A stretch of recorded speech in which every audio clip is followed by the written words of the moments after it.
बढ़ जाइए, आप लोग बढ़ जाइए। बिलासपुर पंचायत के इस बाजार के मंच में उपस्थित हमारे माननीय विधायक जी, संपूर्ण मंच, सामने बैठे हुए मेरे गार्जियन, माताएं बहनें, आप सभी को मैं प्रणाम और नमस्कार करती हूँ। आप सभी जान रहे हैं कि आशीर्वाद यात्रा में हमारे माननीय विधायक जी आप लोगों के बीच में पहुंचे हैं। इसी बीच चुनाव की रणभूमि भी चल रही है, तो मैं आप लोगों से यही कहना चाहूंगी कि आप लोग अपना आशीर्वाद, अपना वोट माननीय विधायक जी को दें, क्योंकि आप सभी जान रहे हैं कि आप लोगों के बीच में कई अन्य दल के प्रत्याशी भी पहुंच रहे हैं। तो वो प्रत्याशी एक नहीं है, आप भी ये जान रहे हैं, वो 5-5 प्रत्याशी हैं। 5 साल में अगर आप 5 प्रत्याशी चुनिएगा तो आप ही समझिए कि आप किस किस के दरवाजे पर जाइएगा। और जो आपके सामने बैठे हैं माननीय विधायक जी, वो भारतीय जनता पार्टी के एक ही प्रत्याशी हैं। आप देख रहे होंगे उधर आपके अनंत प्रताप देव जी, आपके ताहिर जी, आपकी सोगरा बेगम जी, आपके दीपक प्रताप देव जी, आपके मनु बच्चा जी।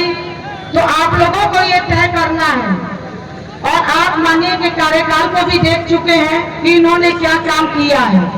और रही बात उन लोगों के द्वारा कहा जाता है कि 15 साल में क्या काम किया, तो उनसे पूछिए कि आपके खानदान से भी 7 टर्म विधायक रह चुके, उन्होंने क्या काम किया है। हमारे माननीय ने तो हॉस्पिटल बनाया, आंगनबाड़ी केंद्र बनाया, रोड बनाया, और जहां स्कूल कॉलेज की जरूरत थी +1 +2 की, वो भी करवाया।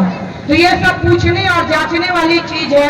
उनसे पूछिए, वो बोलते हैं कि पावर प्लांट, तो उनसे पूछिए कि पावर प्लांट का शिलान्यास तो आपने किया था, आपकी सरकार 5 साल रही, तो आपने क्यों नहीं ये काम करवाया।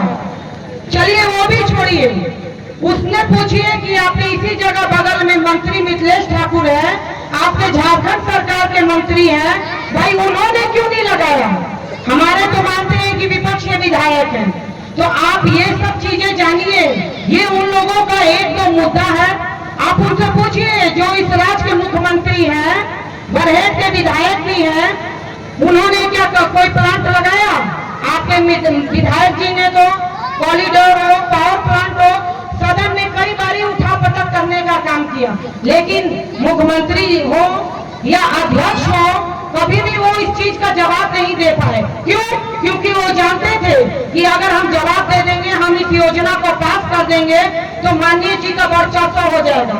लेकिन आप लोगों को वही सोचना है कि हम लोगों को पूर्ण बहुमत के साथ अपनी सरकार बनानी है, और माननीय विधायक जी का हाथ को मजबूत करना है।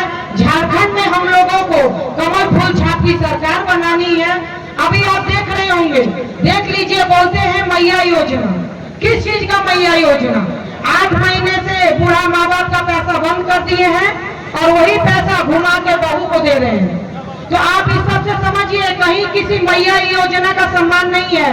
आप देख रहे हैं अपने ही घर में जब वो इज्जत नहीं बता सकते हैं, मैया को सम्मान नहीं दे सकते हैं, तो आपको और हमको कभी भी वो सम्मान नहीं दे सकते हैं। इसका जीता जागता उदाहरण है। और उनके गठबंधन की सरकार इरफान अंसारी जी ने क्या बोला कि सीता सोरेन एक रिजेक्टेड माल है।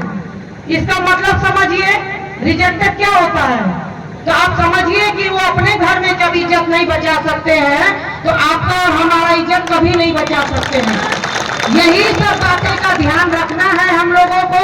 रही बात, आप सोच रहे होंगे कि विजय लक्ष्मी ये बात क्यों बोल रही है कि उधर ताहिर जी है, तो सुनिए, अगर वो इतने अच्छे रहते तो अभी लोकसभा का चुनाव हुए कितना दिन हुआ है, और ताहिर जी के बूथ पर हार गए, छोटे राजा जी अपने बूथ पर हार गए, भोजपुर के गढ़ दीपक प्रताप जी अपने बूथ पर हार गए।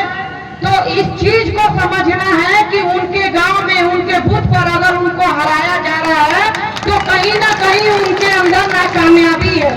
इसलिए आप किसी के बहकावे में मत आइए। हाँ, अपनी सरकार नहीं थी, आप लोगों ने उपेक्षा की होगी, फिर भी माननीय ने आपके बीचों में काम को लाने का काम किया है।